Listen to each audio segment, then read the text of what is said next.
Oi, gente, tudo bem? Hoje é o Dia Mundial do AVC e, portanto, no meu canal eu tenho um prazer imenso de alguém muito especial que passou a ser a parte da minha vida depois do AVC. 15 anos, né, doutor? Uau. Não, 5. É a fazia, gente. Obrigada. Gente, será que Eu tô tipo, não, 5 anos, que vai fazer em fevereiro, né? O doutor Eli Faria Evaristo é o meu neurologista. Obrigada Prazer. de ter, aceitado o convite. Prazer. E, bom, ele é formado e doutorado pela USP, especialista em AVC, e responsável pelo protocolo de AVC em grandes hospitais de São Paulo, tipo o HCOR, Sírio-Libanês e o Oswaldo Cruz, correto? Correto. Além disso, você fez parte do grupo da clínica do VFV. Gente, ele vai falar. E também pertenço à clínica DFV Neuro. Obrigado, porque eu sou afásica e, gente, desculpa.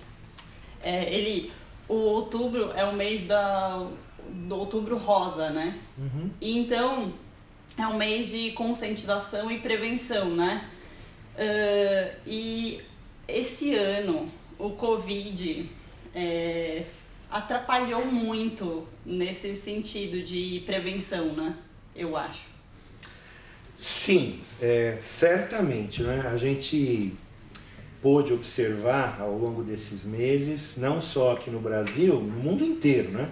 Mas no Brasil, claramente também, que os pacientes com AVC, que precisam de prevenção das suas causas, dos seus fatores de risco,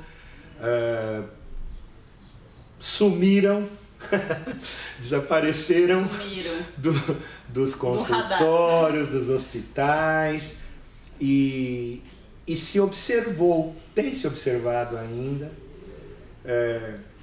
à medida que eles retornam com fatores de risco mal controlados, chegando aos hospitais em situações mais graves, porque de fato aquele cuidado preventivo mais rigoroso, ele acabou se perdendo em muitas pessoas ao longo desses meses. E o hospital também, né, contrair o vírus e etc, as pessoas recuaram. Sim, as pessoas, por esse medo, não é?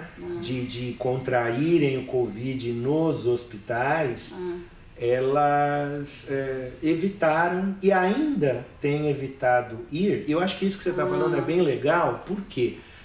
Porque já ficou claramente demonstrado que os pacientes com AVC estão chegando no hospital com mais horas depois dos sintomas.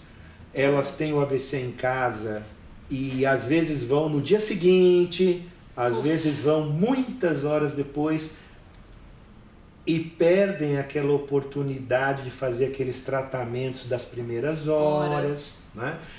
Então, quer dizer, muitos hospitais, muitas clínicas hoje têm tentado dar essa ênfase de que se a pessoa tiver algum sintoma de AVC, continua valendo aquela orientação, elas têm que ir imediatamente para poderem receber esses tratamentos das primeiras horas. E aí, o senhor é responsável pelo protocolo de atendimento desses hospitais grandes, né? O que mudou durante a epidemia, assim, Então, acho que a primeira coisa a dizer é que por alguns meses, principalmente abril, maio, talvez aquele momento mais inicial de uma grande preocupação, hospitais lotados. Houve realmente um momento ali nesses meses em que a chegada de pacientes com AVC reduziu muito. Sério? Reduziu em alguns hospitais, chegou a 60%, 70% a menos de pacientes chegando com AVC quando comparado com o tempo antes. Quer dizer, realmente os atendimentos diminuíram naquele período. Agora, de fato, os hospitais tiveram que se adaptar, por exemplo, ajustando os fluxos de entrada dos pacientes. Então, pacientes que vinham com sintomas nada relacionados à síndrome gripal, coisas que lembravam Covid, esses pacientes eram e ainda são recebidos por uma entrada diferente para se reduzir o risco de exposição. Todo o fluxo de atendimento, exames que são realizados, leitos em que o paciente vai ser internado, tudo isso é diferente, tudo isso é separado para aumentar a segurança no cuidado, né? Alguns exames em alguns hospitais sofreram reajustes, como por exemplo, o paciente vai fazer uma tomografia de crânio e em alguns serviços se juntar a isso, em alguns casos, uma tomografia de tórax para já se tentar detectar a existência de sinais de Covid ou não. Então, houve mesmo alguns ajustes para manter a segurança e manter também aquela agilidade que é necessária no tratamento do AVC. Eu ouvi dizer que a ligação entre o Covid e o AVC, nos casos, né, do AVC, isso é verdade? Ou como é que é esse... Sim, então, é verdade. Então, tem se observado, não somente no mundo, aqui no Brasil também, existem publicações, primeiro, mostrando que a doença Covid-19 é uma doença que favorece processos trombóticos. Ou seja, existe uma tendência na doença Covid-19 à formação de coágulos. Isso é verdade no pulmão, isso é verdade também no cérebro. E como a formação de coágulos, a formação de trombos, a trombose, é um fenômeno importante para entupir os vasos, as artérias e gerar o AVC, de fato se vê em várias estatísticas uma ocorrência maior de AVC no contexto do Covid. Então, de fato, Covid tem como uma das complicações acontecer AVC.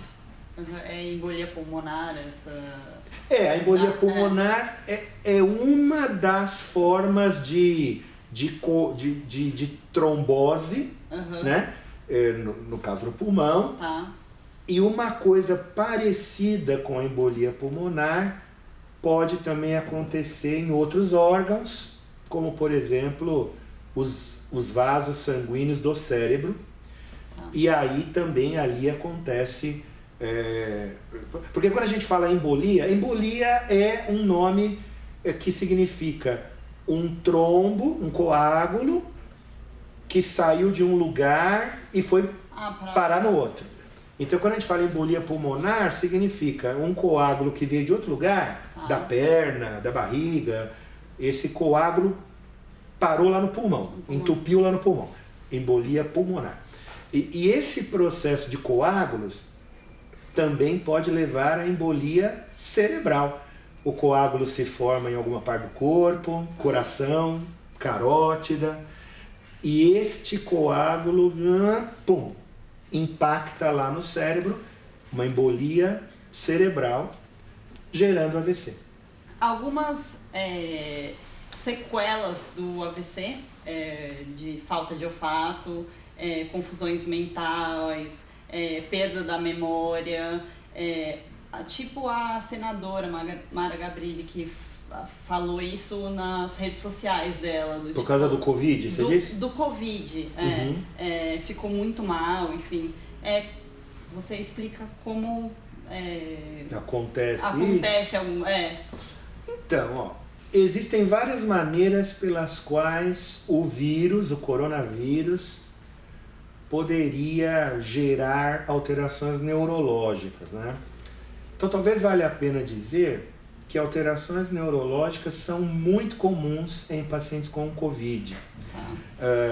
Existem algumas estatísticas de que metade dos pacientes internados por Covid tem algum sintoma neurológico, que pode ser dor de cabeça, é bem comum, pode ser a perda do olfato, do paladar, pode ser a confusão mental que você falou, pode ser a pessoa ficar mesmo inconsciente, que a gente diz, um rebaixamento do nível de consciência, fica meio sonolenta, né? E não raramente essas pessoas que ficam assim mais sonolentas, elas entram num estado de muita agitação, ficam muito agitadas. Tudo isso pode acontecer, né, no Covid. E por que ele gera isso? Então ele gera isso por alterações diretas, por exemplo, uma das ideias é que o Covid gera um quadro de inflamação direta, o vírus ali no nervo que tem a ver com o olfato, né, no nervo olfatório que está ali lá no fundo, dentro do nariz lá. Então esse nervo não funcionando direito por causa do ataque do vírus, o olfato se perde, mas também o vírus gera uma inflamação no corpo, e inflamações no corpo mexem com a química do corpo e facilitam trombose. A gente sabe que situações de inflamação no corpo facilitam trombose. Bom, além disso, existem alguns estudos científicos mostrando que o vírus age na parte mais de dentro do vaso, que a gente chama de endotélio, é a membrana mais de dentro do vaso, e ao gerar uma certa inflamação nessa parte de dentro do vaso, faz também que os glóbulos vermelhos, as plaquetas, aquelas estruturas que estão ali no sangue, grudem na parede do vaso, que está ali com aquela inflamação, e aí entope tudo, vamos dizer assim, né? Então, parece que o Covid, ele gera o sintoma neurológico por essas diferentes maneiras, né? Mas é fato que essas diferentes maneiras, várias delas, têm como uma coisa em comum favorecer a formação de coágulos, a trombose. Entendi. Você está vendo a recuperação dos pacientes do Covid ou não, assim, Olha, de forma geral, os doentes têm se recuperado bem, vamos dizer que os AVCs causados, né, por Covid, causados por Covid, se o AVC em si não foi muito grande, né, numa localidade do cérebro com menos repercussões, a recuperação tem sido boa. É verdade que alguns pacientes, por causa dessa história de facilitar trombose, são doentes onde às vezes ocorre até recorrência do AVC. Quer dizer, a pessoa teve um AVC pelo Covid, começa a ser tratada, e ainda ali internada tem outro AVC, porque às vezes esse controle da trombose é mais difícil. E aí a pessoa precisa usar alguns remédios, anticoagulantes, enfim, alguns remédios para tentar controlar esse fenômeno de trombose, né? Mas muitos pacientes se recuperam, uma maioria. Também, às vezes, aquelas alterações do Covid, outras alterações, demoram um pouquinho mais para melhorar. Então, por exemplo, do AVC mesmo, foi tudo bem, mas às vezes o paciente fica com um cansaço um pouco mais demorado, fica com uma fraqueza muscular um pouco mais demorada, fica às vezes com uma certa memória alterada, ou até uma certa indisposição, não é? Mais prolongada, que não é só do Covid. É verdade que outras infecções virais também às vezes deixam a pessoa meio baqueada várias semanas, né? Mas o Covid tem muito disso mesmo. Após a infecção, leva um tempo para a pessoa realmente recuperar aquele estado geral dela. Vamos lá, doutor Eli, imagina que eu peguei o Covid. Não. Tudo bem. Tá tudo bem, vai. É só um... É esperado que eu fique, né, com o paladar comprometido, com a memória meio zonza. E como saber se é o Covid ou uma doença neurológica? Como é que é? Bom, várias vezes, ou muitas vezes, essa é uma pergunta difícil de responder. Na hora ali, né? Porque, de fato, muitos sintomas neurológicos que podem acontecer no Covid também podem acontecer em outras coisas, né? Então, quer dizer, a pessoa lá tem uma alteração de memória, uma dor de cabeça, uma tontura, pode ser do Covid, mas pode ser um AVC por outra razão, pode ser uma meningite, pode ser um tumor, enfim. Então, eu acho que é bastante importante as pessoas entenderem que, embora a Covid pode causar várias coisas neurológicas, esse diagnóstico ele tem que ser certo. Quer dizer, a pessoa não pode, por exemplo, ficar em casa, será... Tomar um remédio. Ela precisa ir mesmo ao hospital para se detectar o que é. É Covid? Vamos tratar o Covid. Mas é outra coisa? Vamos tratar a outra coisa. Então, é muito difícil, para não dizer quase impossível, a pessoa em casa já dizer, olha, eu estou com esse sintoma aqui, isso aqui é o Covid, não, isso aqui não é Covid não, isso aqui é enxaqueca, isso aqui... Vou tomar um remedinho. Vou tomar um remedinho. É recomendável mesmo ouvir e ver, né? Quer dizer, passar por uma avaliação médica que possa dizer, olha, esse sintoma é Covid, não é Covid, é outra coisa, e essa pessoa ser tratada da maneira correta e rapidamente, né? Ok, é verdade. Bom, vamos relembrar que no Brasil o AVC já é a segunda maior de causa de morte, né? Sim, segunda causa de morte. Mas eu diria para você o seguinte, Juliana, depende, porque é assim, há dois principais diagnósticos de morte, os principais no Brasil. Os dois são nessa parte circulatória. Então, ou é o AVC, ou é o infarto do miocárdio, né? O infarto cardíaco. Essas duas causas, elas são as principais causas de morte no Brasil. E o que vai diferenciar, existem municípios do Brasil onde a primeira causa é o infarto. Tá. Existem municípios no Brasil onde a primeira causa é o AVC. Quando a gente olha o Brasil inteiro, atualmente, o infarto é levemente acima do que o AVC.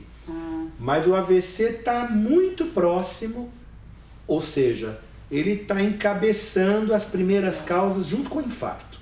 E tem lugares do Brasil que é a primeira causa. Né, assim como eu e mais muita gente que eu conheci, dos jovens, né, que não tem, tipo, a pessoa fala, AVC em jovem. Como é que é isso, né?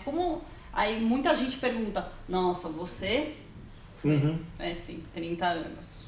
Cada vez mais jovens estão tendo o AVC, isso é certo, né? Sim.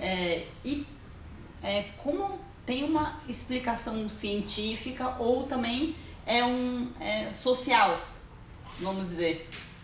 Então, eu diria que as duas coisas. Então, se a gente pensar antes do Covid, o jovem, por conta de hábitos, cigarro, álcool, drogas, sedentarismo, obesidade, estas coisas que são fatores de risco para quaisquer idades, são também para o jovem. Então o jovem fumante, com uma ingestão alcoólica excessiva, uso de drogas, sedentário, obeso, problemas com o sono, tem mais risco, mesmo antes do Covid. Nessa época do Covid, também se tem visto mais casos de AVCs em jovem. Então isso é uma coisa observada em vários locais do mundo, mais ou menos assim. Olhando antes qual que era a frequência, né, a estatística de AVCs em jovem, e comparando agora, essa frequência aumentou. Bom, por quê? Além daquelas coisas, essa situação que o Covid favorece coágulos também ataca o jovem.